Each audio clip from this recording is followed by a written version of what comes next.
Oy, mga potongtong. Ano bang plano niyo sa buhay? Mag-swimming. Mag-swimming? Ready niyo yung gamit niyo, ha?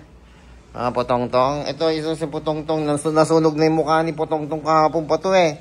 Patingin nga, tayo ka nga. Tayo sa kama. Tayo. Ayan. Oh, sunog si potongtong. Ito din isang potongtong. Pakita mo nga yung tan line. Ayan oh, grabe. Sunog. Sunog. Ito sunog talaga po. Sunog si potongtong. Ayan.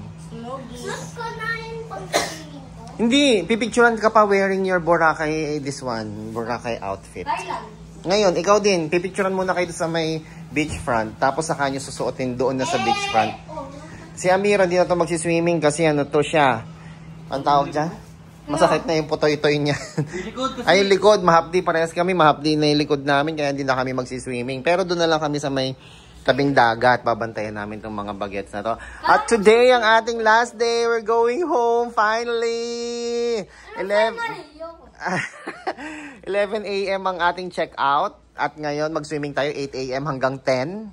Hindi, 8 a.m. hanggang 9:30. Balik na tayo dito ng 9:30 para makapag-prepare tayo kasi mag-i-empake tayo ang kalat ng gamit natin. Di ba? Tapos, after nun ay mag-check-out na tayo, magla-lunch tayo with Tito Joel. Kasi uwi na tayo lahat. Ito nga pala guys, yung aming chinek-in ng hotel. Yun.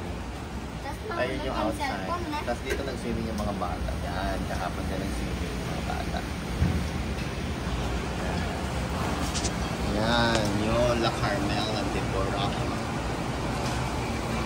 Yan. Sa baba yung breakfast.